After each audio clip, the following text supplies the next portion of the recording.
క్రీస్తునందు ప్రియమైన వారలారా, ఈరోజు మన అంశం ఏంటంటే దేవుని ప్రజలకు అని దేవుని ప్రజలని ఎవరిని అంటారు, సాతాను ప్రజలు అని ఎవరిని అంటారు. ఈ లోకంలో రెండు వర్గాల ప్రజలు ఉన్నారు. ఎవరెవరు? దేవుణ్ణి ఎరిగిన వారు, దేవుణ్ణి ఎరగని వారు. ఎరగని వారంటే సాతాను సంబంధులు, ఎరిగిన వారంటే దేవుని సంబంధులు. బైబిల్లో చివరి దినాల్లో దేవుని బిడ్డలకు సంబంధించిన వాక్యాలు ఏమన్నా బైబిల్లో రాయబడ్డాయా? దేవునికి విరోధంగా అంటే సాతాను సంబంధులుగా ఉన్న వారి గురించి ఏమైనా రాయబడ్డాయా అని ఆలోచన చేస్తే ఈరోజున కొన్ని మాటలు అంటే దేవుని ప్రజలకు సంబంధించిన వాక్యాలు కొన్ని, దేవుని ప్రజలు కాక సాతాను ప్రజలకు సంబంధించిన వాక్యాలు కొన్ని ఈరోజు మనము ధ్యానం చేసి వాక్యాన్ని ముగించుకుందాము. కొద్ది నిమిషాలను ముగిస్తాను, జాగ్రత్తగా వినాలి.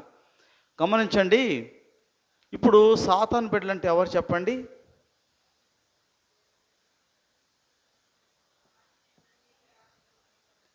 సాతాను బిడ్డలంటే ఎవరో? వాక్యాన్ని అంగీకరించిన వారు. ఇంకా సరే, సహజంగా లోకంలో ఏమనుకుంటున్నారు? సాతాను బిడ్డలంటే ప్రార్థనకు పోకుండా, ఏమండి, దేవుని సన్నిధికి రాకుండా ఇష్టానుసారంగా జీవించే వాళ్ళని సాతాను బిడ్డలు అంటున్నారు. బైబిల్ అలా చెప్పట్లా. నువ్వు ప్రార్థనకు వచ్చినా సరే, అందుకే ఒక వాక్యం చాలాసార్లు చెప్పా మీకు, మత్తయి సువార్త 7వ అధ్యాయంలో. తీయొద్దులే, చెప్పండి ఆ వాక్యం ఏంటో. ప్రభువా ప్రభు అని పిలిచి ప్రతివాడు చారడో. అది గుర్తుపెట్టుకోవాలా. ప్రార్థనకు వచ్చే వాళ్ళంతా పరలోకం పోరు. మీరు జాగ్రత్తగా ఆలోచన చేయాలి విషయం. ప్రార్థనకు వచ్చే వాళ్ళంతా పరలోకం పోరు. నువ్వు అనుకుంటున్నావేమో, ఈరోజు చాలామంది ఏ భ్రమలో ఉన్నారంటే నేను ప్రార్థనకి వెళ్తున్నాను కాబట్టి పరలోకం పోతానులే అనుకుంటున్నారు. జరగని పని అది. ప్రార్థనకు పోతే పరలోకం వెళ్ళరు, పాటలు పాడితే పరలోకం వెళ్ళరు, వాక్యం బోధిస్తే పరలోకం వెళ్ళరు. ఆ రోజున అంటారంట, అయ్యా నీ నామాన్ని మేము అద్భుతాలు చేయలేదా, వాక్యం బోధించలేదా? కామాలు పెట్టుకుంటే చాలా చెప్పొచ్చు. బైబిల్లో 2-3 రాశారు, కానీ మనం కామాలు పెట్టుకుంటూ పోతుంటే అన్నీ చెప్పొచ్చు. మేము పాటలు పాడలేదా, నేను కానుకలు ఇవ్వలేదా, నేను పరిచర్య చేయలేదా, నేను ఇంకా చందాలు ఇవ్వలేదా, నేను మీటింగులు పెట్టలేదా, ఎన్నెన్నో చెప్పొచ్చు. కానీ ప్రభు ఏమంటాడు? నువ్వన్నీ ఎప్పుడు చేసావంటాడా? అల్లా ఎప్పుడు చేసావల్లా చేసావు, కానీ అక్రమంగా చేసావు, క్రమంగా చేయలే. నాకు కావాల్సింది క్రమమా దేవునికి క్రమం కావాలి. నువ్వు అక్రమంగా చేసావు కాబట్టి నా సంబంధం లేదు. క్రమమైనటువంటి మార్గాన్ని చూపించాను, ఆ క్రమాన్ని నువ్వు పాటించలేదని చెప్పని ప్రభు అనబోతున్నాడు. ఈరోజున దేవుని ప్రజల్ని ఎవరంటారో చివరి దినాల్లో ఇవన్నీ అందరూ చేస్తున్నారు. సాతాను బిడ్డలు చేస్తున్నారు, దేవుని బిడ్డలు చేస్తున్నారు. ప్రార్థనకు వచ్చేంత మాత్రం దేవుని బిడ్డలు కాదు. కనుక వాక్యానుసారంగా ఎవరిని దేవుని ప్రజలు అంటారో, ఎవరిని సాతాను ప్రజలు అంటారో ధ్యానం చేద్దాం. మొదటిగా దేవుని ప్రజలంటే ఎవరో చూద్దాం. ప్రకటన గ్రంథము, దేవుని ప్రజలంటే ఎవరో చూద్దాము. ప్రకటన గ్రంథము 12వ అధ్యాయము 17వ వచనం. అందుచేత ఆ ఘట సర్పము ఆగ్రహము తెచ్చుకొని దేవుని ఆజ్ఞలు గైకొనుచు యేసును గూర్చి సాక్ష్యమిచ్చుచూ ఉన్న వారైన ఆమె సంతానములో శేషించిన వారితో యుద్ధము చేయుటకై బయలువెడలి సముద్ర తీరమున నిలిచెను. ఈ మాట బాగా వినండి. అందుచేత ఆ ఘట సర్పం అంటే ఎవరు? ఎలా గుర్తు మనకి? ఘట సర్పం అంటే సాతాను గుర్తు ఏంటి? చదువుకుందాం. అదే 9వ వచనం, 12:9. కాగా సర్వలోకమును మోసపుచ్చుచు అపవాదనియు సాతాననియు పేరు గల ఆది సర్పమైన ఆ మహాఘట సర్పము పడద్రోయబడెను. ఎవరికి పేరు మహాఘట సర్పమని? సాతానికి. అంటే ఇక్కడ 17వ వచనంలో అందుచేత ఆ ఘట సర్పం అంటే ఎవరు? సాతాను. ఆగ్రహం తెచ్చుకొని, ఆగ్రహం అంటే అర్థం ఏంటి? కోపం. కోపాన్ని మించింది ఆగ్రహం. కోపాన్ని మించింది ఆగ్రహం అంటే మహారౌద్రం అనమాట. ఆగ్రహం తెచ్చుకొని దేవుని ఆజ్ఞలు గైకొనుచు యేసును గూర్చి సాక్ష్యం ఇచ్చుచు ఉన్న వారైన ఆమె సంతానంలో, ఆమె అంటే ఎవరు? ఆమె అంటే ఎవరిని ఆమె అంటారు? పురుషున్నా స్త్రీనా? స్త్రీ కదా. ఆమె అంటే స్త్రీ. స్త్రీ దేని సాదృశ్యం? సంఘానికి. అంటే సంఘం స్త్రీ కాబట్టి ఆమె అంటే సంఘంలో శేషించిన వారితో, అందరితో కాదు. గుర్తుపెట్టుకోండి, సాతాను ఎవరి మీద యుద్ధం చేస్తాడు? శేషించిన వారి మీద, అందరితో కాదు. శేషించిన వారు ఎలా ఉంటారు? 2 మాటలు చెప్పాడు. శేషించిన వారిని ఎవరిని అందాం? ఆజ్ఞలు గైకొనుచు యేసును గురించి సాక్ష్యం ఇవ్వాలి వాళ్ళు. మీరు బాగా అర్థం చేసుకోవాలి ఈ మాటలు. అందరినీ ప్రభువారు స్వీకరించడు. పాటలు పాడిన వారందరూ పరలోకం వెళ్ళరు. వాక్యం చెప్పిన వాళ్ళందరూ పరలోకం వెళ్ళరు. మీటింగుల్లో బోధించిన వాళ్ళందరూ పరలోకానికి వెళ్ళరు.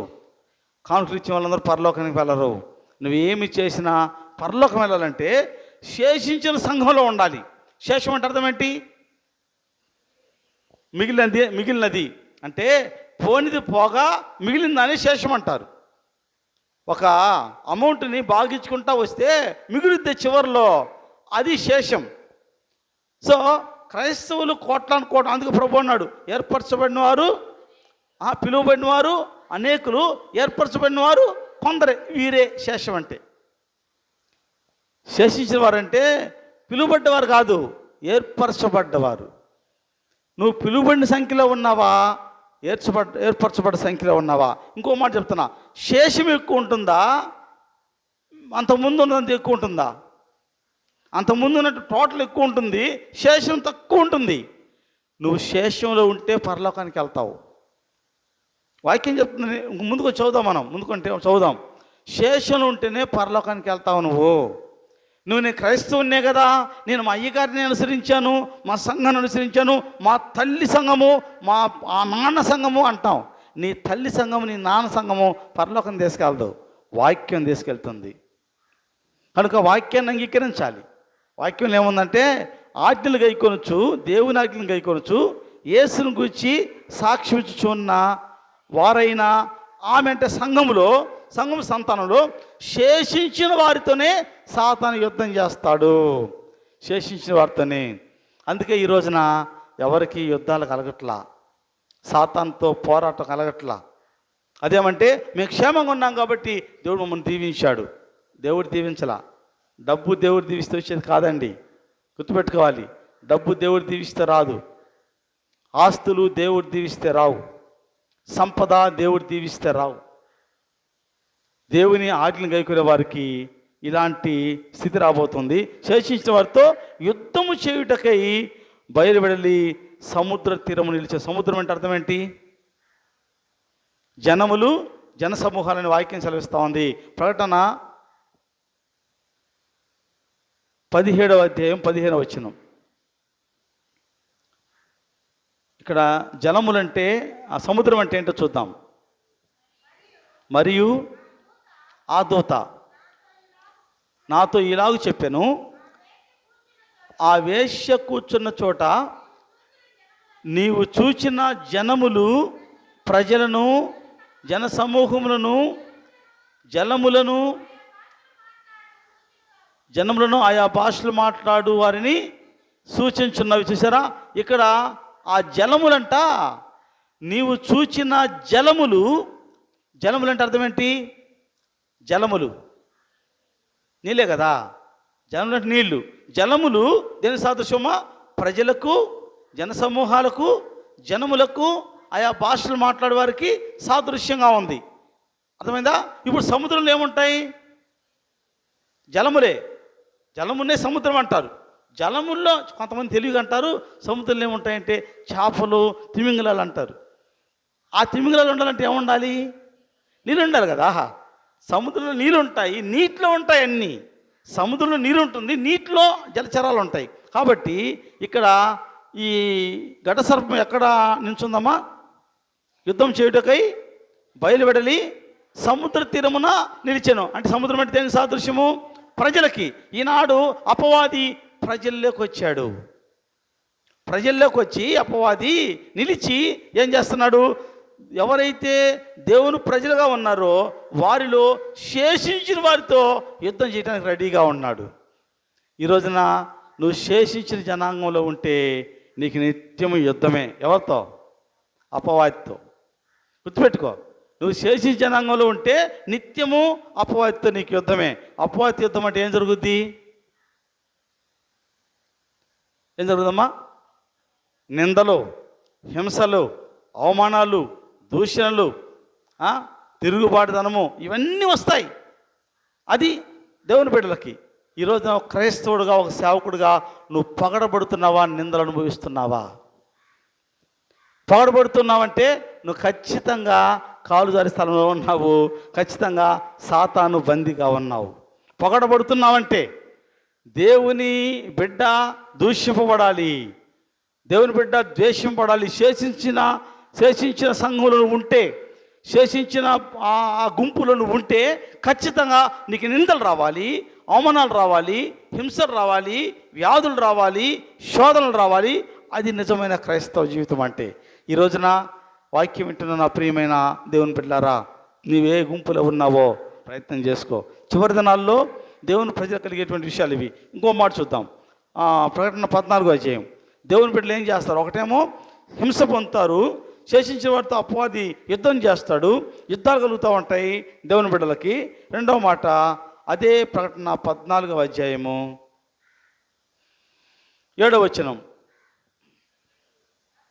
అతడు, మీరు దేవునికి భయపడి ఆయన మహిమపరచుడి, ఆయన తీర్పు తీర్చు గడియ వచ్చెను కనుక ఆకాశమును, భూమిని, సముద్రమును, జలధారలను కలుగు చేసిన వానికే నమస్కారం చేయడని గొప్ప స్వరముతో చెప్పాను. చూసారా, ఇక్కడ ఆ దూత ఏం చెప్పాడంటే, మొదటి దూత వర్తమానంలో ఏం చెప్పాడంటే, మీరు దేవునికి భయపడాలి, ఆయన్ని మహింపరచాలి. దేవుని భయపడమంటే అర్థం ఏంటి? మాట వినకుండా నువ్వు భయపడ్డాను అంటే అది కరెక్ట్ కాదు. మా అమ్మ మా నాన్నకు నేను భయపడతానంటే అర్థం ఏంటి? మా అమ్మ మా నాన్న మాట నేను వింటాను. మాట వినేవాళ్ళు భయపడినట్టు, మాట విన్నవాళ్ళు భయపడినట్టు, అంతే కదా. తల్లిదండ్రులు భయపడే వాళ్ళు ఏం చేస్తారు? తల్లిదండ్రుల మాట వింటారు, వారి అడుగుజాడల్లో ఉంటారు, వారికి ఘనత తెస్తారు. ఎవరు? మాట వినేవాళ్ళు. మాట విన్న వాళ్ళు తల్లిదండ్రులు మాట వినరు, వాళ్ళకి అవమానం తెస్తారు, వారిని లెక్క చేయరు. కనుక ఇక్కడ దేవుని బిడ్డలు ఏం చేయాలంటే, మీరు, దూత చెప్తున్నాడు, మీరు దేవునికి భయపడి ఆయన మహింపరచు అంటే ఆయన మాట వినండి. ఆయన మహింపరచడం అంటే ఆయన మాట వినాలి, ఆయన మంచితనాన్ని నువ్వు ప్రచురం చేయాలి. మహిమ అంటే దేవుని మంచితనము, మంచితనాన్ని ప్రచురం చేయాలి. ఎలాగునా? ఆయన తీర్పు తీర్చి గడియ వచ్చింది అంటే అర్థం ఏంటి? చివరి రోజులో ఉన్నాం మనం. తీర్పు తెచ్చి గడియ వచ్చేసింది. ఇంకా నువ్వు ఏయో స్వస్థతలు, వరాలు, ఇంకా ఏంటో అవి కొనుక్కుంటామేమో, అవి పోయినాయి. ఇప్పుడు రాకడ దినం ఇది. ఆయన తీర్పు తెచ్చి గడియ వచ్చేసింది. అప్పుడేం చేయాలి? ఆకాశమును, భూమిని, సముద్రమును, జలధారలను కలుగజేసిన వానికే నమస్కారం అంటే అర్థం ఏంటి? పూజించటం. ఎవరిని పూజించాలి? సృష్టికర్తను పూజించాలి అని వాక్యం సెలవిస్తూ ఉంది. అదే 5వ వచనం చదవండి, 14:5. వీరి నోట ఏ అబద్ధమును కనబడలేదు, వీరు అనింద్యులు. అంటే ఎవరైతే ప్రభువుని ఆరాధిస్తారో, ఎవరైతే ఆయన మాట వింటారో వారి నోట ఏ అబద్ధమును కనబడలేదు, వారు అనింద్యులు. అంటే వారిపైన నింద మోపడానికి ఏమీ లేదు అంటాడు. ఏ నింద అది? వాక్యానుసారమైన నింద. ఆ దినం మన ప్రభు వచ్చినప్పుడు, అయ్యా మేము వచ్చేదా ఇచ్చేదా అంటే ఆయన ఏమంటాడు? నీ పైన ఒక నింద మోపాలి. అదేంటంటే నువ్వు మొదటి ప్రేమను విడిచిపెట్టావన్న నింద పైన మోపుతున్నావు. అంటే మొదటి ప్రేమ ఏంటి? మొదట ప్రభువుని ఆరాధించారు, సృష్టికర్తను ఆరాధించారు. ఆ ప్రేమ ఇప్పుడు లేకుండా పోయింది. అన్నిపైన ఒక తప్పు మోపాలి, నింద మోపుతానంటాడు దేవుడు. కనుక వారు అనిందులు. ఇంకో మాట చదువు, 4వ వచనం కూడా. వీరు స్త్రీ సాంగత్యమున అపవిత్రులు కానివారు, స్త్రీ సాంగత్యము ఎరుగని వారు అయ్యుండి, గొర్రెపిల్ల ఎక్కడికి పోవునో అక్కడికెల్లా ఆయనను వెంబడింతురు. వీరు దేవుని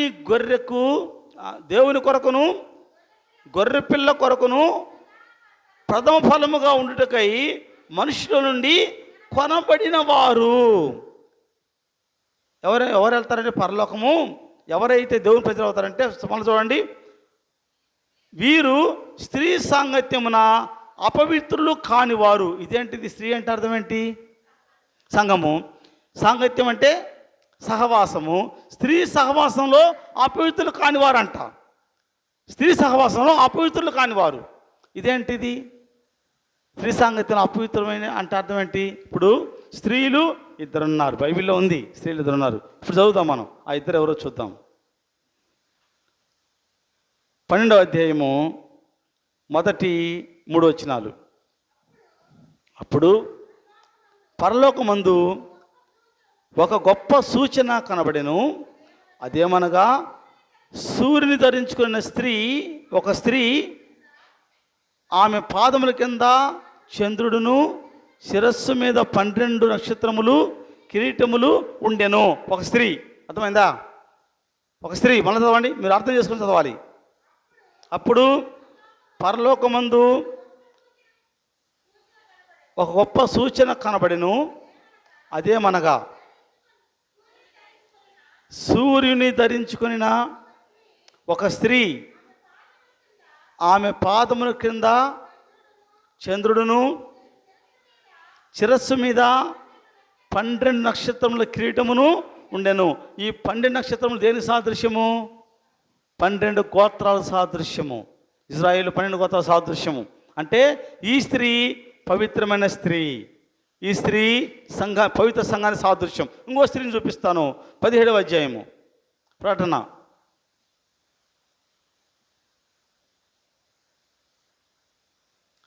3-4 వచనాలు.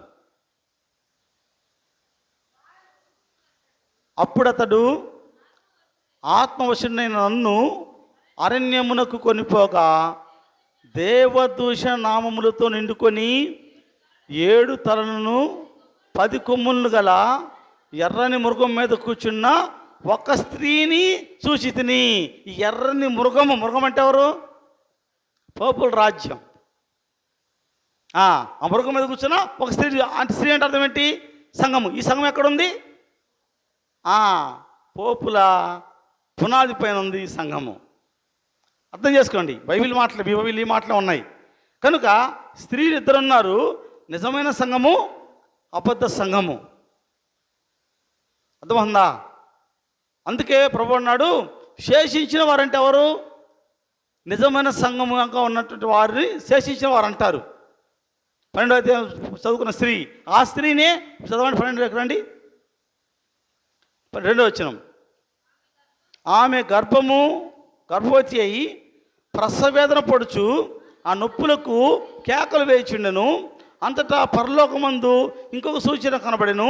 ఇదిగో, ఎర్రని మహాఘట సర్పము, దానికి 7 తలను 10 కొమ్ములు ఉండెను. దాని తలల మీద 7 కిరీటములు. చూసారా? అక్కడ 17 రాయబడిన స్త్రీ, ఈ స్త్రీ రెండో స్త్రీ ఉండెను. దాని తోక ఆకాశ నక్షత్రంలో 3వ భాగం ఈడ్చి వాటిని భూమి మీద పడవేసెను. కనయున్న ఆ స్త్రీ కనగానే ఆమె శిశువును మింగివేయవలనని ఆ ఘటసర్పము స్త్రీ ఎదుట నిలుచును. ఆ ఘటసర్పం అంటే ఎవరు? సాతాను. ఆ స్త్రీ ఘటసర్పానికి సాదృశ్యంగా ఉంది. ఏ స్త్రీ? రెండవ స్త్రీ. కనుక 2 స్త్రీలు ఉన్నారు. అందుకే శేషించిన అంటే ఆమె 17లో అందుచేత ఘటసర్పము ఆగ్రహం తెచ్చుకొని దేవుని ఆజ్ఞలు గైకొనుచు యేసును గూర్చి సాక్ష్యమిచ్చుచూ ఉన్న వారైన ఆమె అంటే స్త్రీ సంతానంలో శేషించిన వారితో, అంటే ఇప్పుడు ఇద్దరు కదా, శేషించిన వారేమో ఒక సంఘానికి సంబంధించిన వాళ్ళు, శేషించిన వారేమో ఒక సంఘానికి సంబంధించిన వారు. నువ్వే సంఘంలో ఉన్నావో నువ్వే పరిశీలన చేసుకోవాలి. రెండు సంఘమే, స్త్రీయే. అపవిత్రమైన స్త్రీ, పవిత్రమైన స్త్రీ. పవిత్రమైన స్త్రీ ఏమో దేవుని ఆజ్ఞలను గైకొనొచ్చు యేసుని గురించి సాక్ష్యం ఇస్తూ ఉంటుంది. అపవిత్రమైన స్త్రీ ఏమో ఘట సర్పాన్ని ఆశ్రయిస్తుంది. ఘట సర్పం మీద కూర్చొని ఉంటుందని, ఎర్రని ఘట సర్పం మీద కూర్చుంటుందని రాయబడుతుంది. గమనించండి, ఈరోజు నువ్వు ఎలా ఉన్నావో నువ్వే పరిశీలన చేసుకోమని వాక్యం సెలవిస్తుంది. తర్వాత 12 వచనం చూద్దాం. 12 వచనం, ప్రకటన 12:12. అందుచేత పరలోకమా, పరలోక నివాసులారా ఉత్సహించుడి. భూమి సముద్రమా మీకు శ్రమ.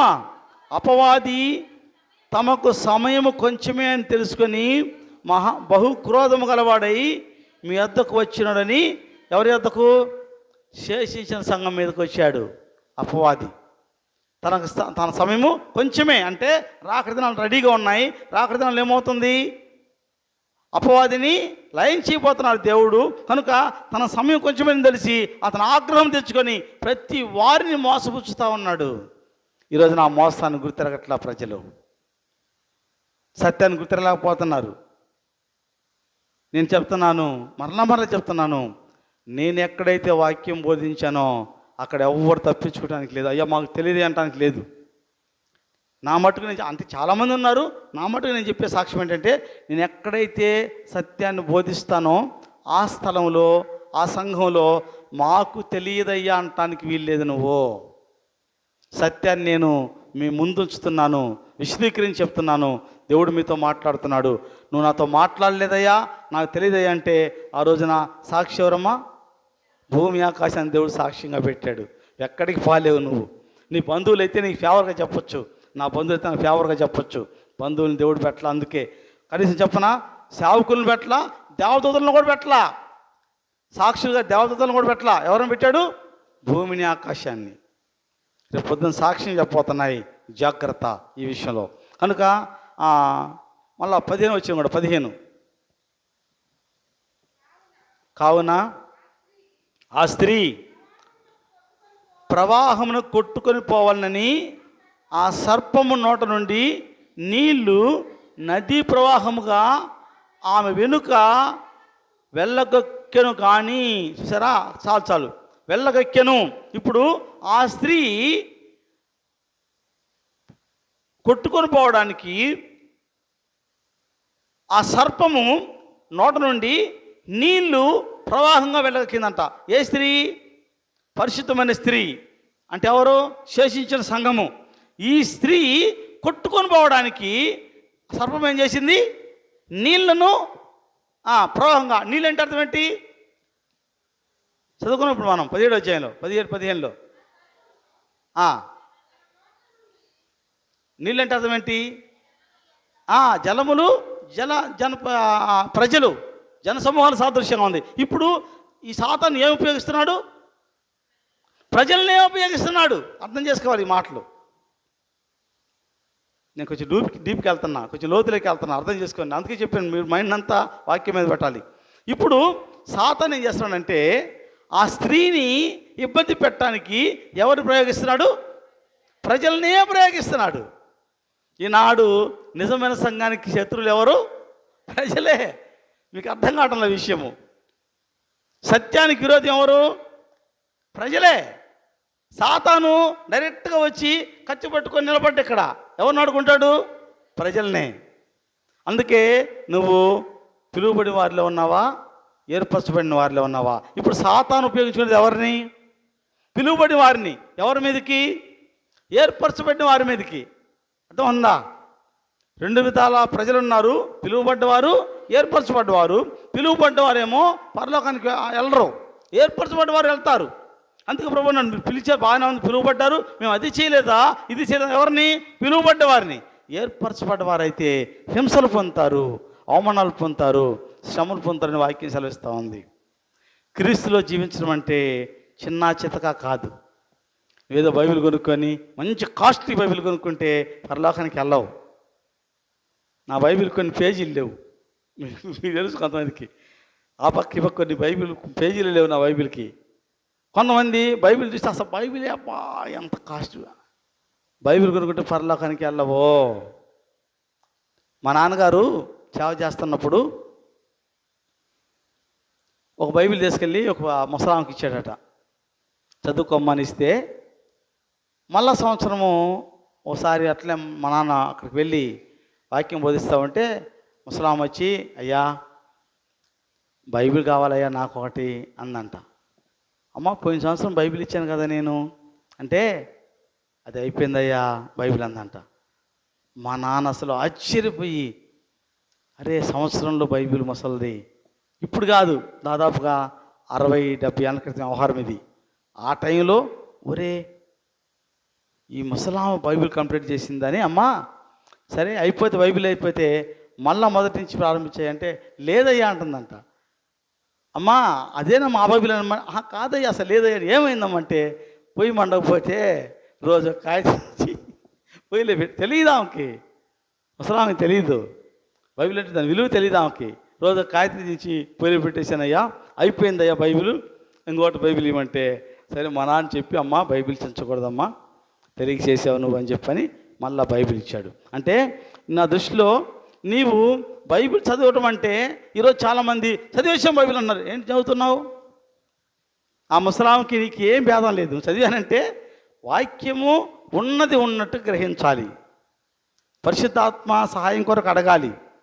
నేను చదివాను, నేను బోధించాను, నేను తిరగేశానంటే ఆ రోజున, అయ్యా నీ నామాన్ని మేము అద్భుతాలు చేయలేదా, నీ నామాన్ని నేను వాక్యాన్ని 50 సార్లు చదవలేదా, నేను 30 సార్లు చదవలేదా, ఇన్ని మీటింగులు ప్రసంగం చేయలేదంటే ఆయన ఏమంటాడు? అక్రమం చేయవలరా నా యొద్ద నుండి పండి, నీ క్రమంగా చేయలేదంటాడు.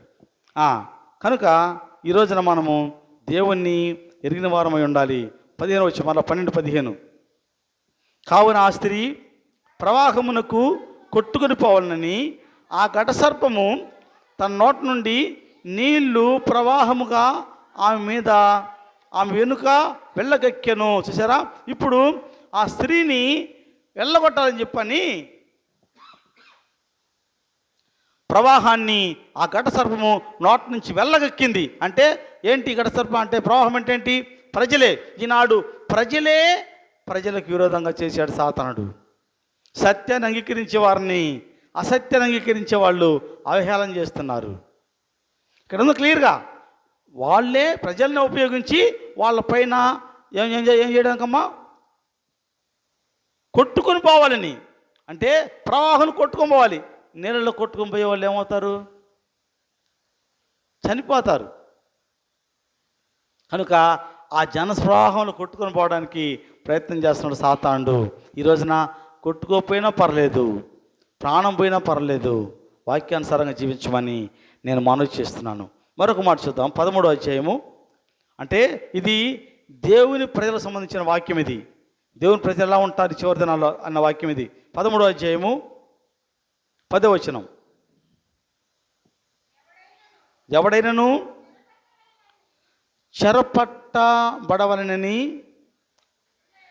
చెరపట్టవలనని ఉన్న ఎడల వాడు చెరలోనికి పోవును.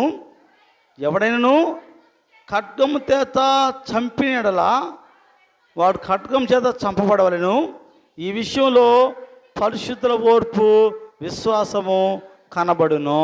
చూసారా, ఎవడైనా ఖడ్గంతో చంపడానికి వస్తే వాడు ఆ చంపేవాడు ఖడ్గం చేతనే పోతాడు. తర్వాత ఎవడైనాను చెరలోనికి పోవడానికి వస్తే వాడు చెరలోకే పోతాడు. అయితే ఖడ్గం చేత చంపడిన వాడు ఖడ్గం చేత చంపబడను. ఈ విషయంలో పరిశుద్ధుల ఓర్పు విశ్వాసము కను. అంటే చంపేది ఎవడు? ఘటసర్ప సంబంధి.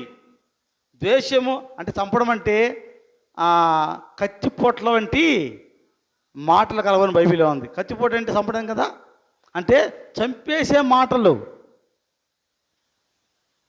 మాటలతో చంపేస్తారు వాళ్ళు. సజీవంగాని వారిని సజీవ దహనం చేస్తారు మాటలతో. కనుక అటువంటి వారు ఉంటారు. అయితే పరిశుద్ధుల ఓర్పు విశ్వాసము ఈ విషయంలో కనబడుతుంది. నీ పైన కత్తిపోట్లు వంటి మాటలు వస్తున్నాయా? నీ పైన దూషణకరం వస్తుందా? నిన్ను చంపడానికి ప్రయత్నం చేసేటువంటి అటువంటి మాటలు వస్తున్నాయా? అయితే నువ్వు ఓర్పు ఓర్చుకున్న వాక్యం సెలవిస్తూ ఉంది. పరిశుద్ధుల ఓర్పు, నువ్వెంత అంటే నేనెంత అనేది పరిశుద్ధుల ఓర్పు కాదు. అవమానపరచబడాలి, అవమానాలని సహించాలి.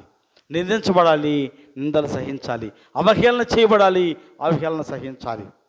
ఇది నిజమైన క్రైస్తవ జీవితానికి సాదృశ్యం. ఖండించినప్పుడు, గద్దించినప్పుడు వచ్చేదేంటి? ద్వేషము, పగ. ఖండించి గద్దిస్తే వచ్చేది ద్వేషం, పగ. ఖండించకుండా గద్దించకుండా వారిని అనుసరించిపోతే ఏమొస్తుంది? ప్రేమ. ఈ లోక ప్రేమ సాతాను ప్రేమ, పరసంబంధమైన ప్రేమ, ఖండించే ప్రేమ. తండ్రి ప్రేమించిన కుమారుణ్ణి గద్దిస్తాడు.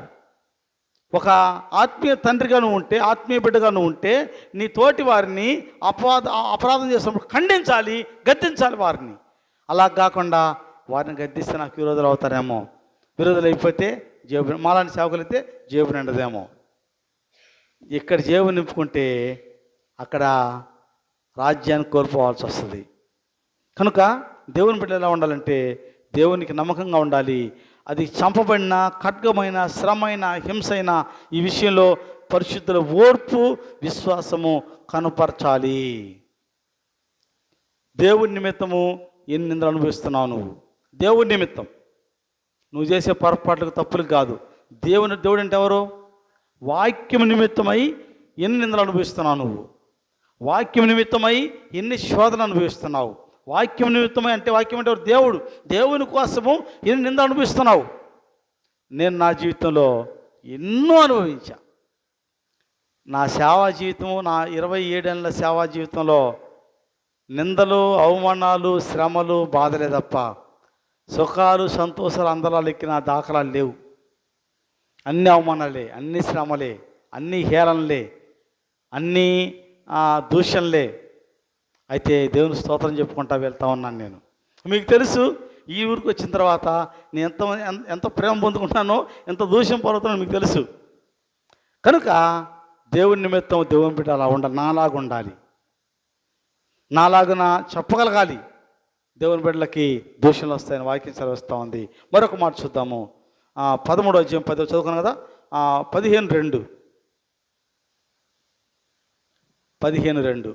ప్రకటన. మరియు అగ్నితో కలిసి ఉన్న స్ఫటికపు సముద్రపు వంటిది ఒకటి నేను చూచితిని. ఆ క్రూర మృగమునకు, దాని ప్రతిమకును, దాని పేరు గల సంఖ్యకును లోబడక వాటిని జయించిన వారు దేవుని వీణులు గలవారై ఆ స్ఫటికపు సముద్రం యొద్ద నిలుచుండుట చూచితిని. ఇదండి, నువ్వు ఇలా ఉండగలిగితే, నువ్వు ఘట సర్పానికి ఏమాత్రం నమస్కారం చేయక, ఏమండి, పిలువబడిన సంఘంలో ఉండక, ఏర్పరచబడిన వారిలో ఉంటూ, ఏర్పరచబడిన వారికి ఏం జరుగుద్ది? శ్రమలు, హింసలు, నిందలు, అవమానాలు వస్తాయి. ఇవన్నీ భరిస్తే నీకేం జరగబోతుందంటే, మరియు అగ్నితో కలిసి ఉన్న స్ఫటికపు సముద్రం వంటిది. సముద్రం దేని సాదృశ్యము?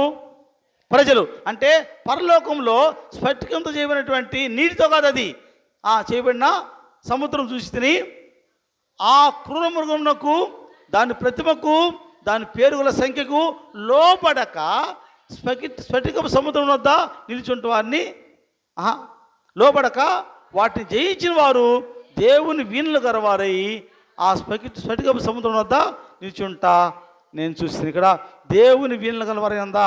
కింద ఒకట్లో చూడండి, పుట్టినట్లు దేవుని సేవార్థమైన వీణులు. ఇది సంబరానికి వీణులే కాదు, ఇక్కడ ఏదో ఎంజాయ్మెంట్స్ వీణులు కాదు, ఇవి దేవుని సేవార్థమైన వీణులు.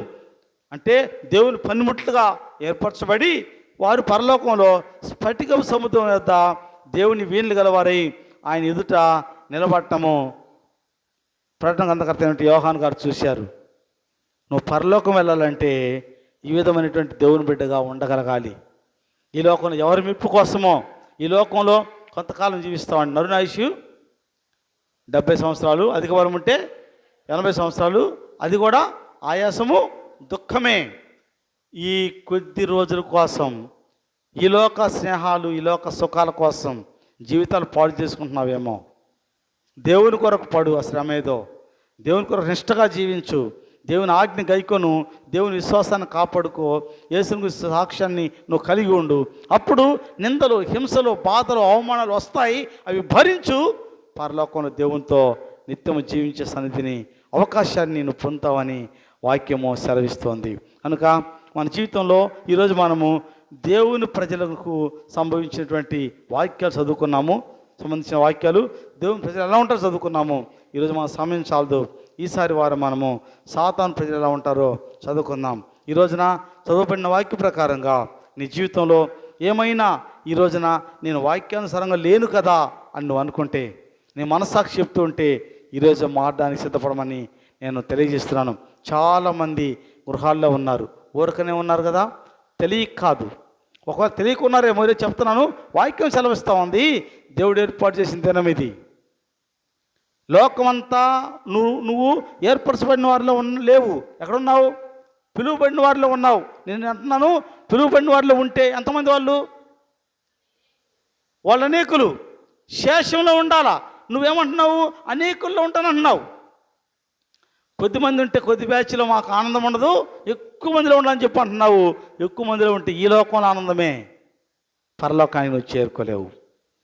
కనుక నువ్వు అనుకోవచ్చు, అనేకులు ప్రార్థనకు రావట్లేదు, అనేకులు వ్యసనాలకు గురైపోయారు, అనేకులు తిరుగుబాటుదారులు ఉన్నారు, అనేకులు దుర్మార్గులు ఉన్నారు, నేను వాళ్ళ వాటిని వారం కామనుకుంటున్నారేమో.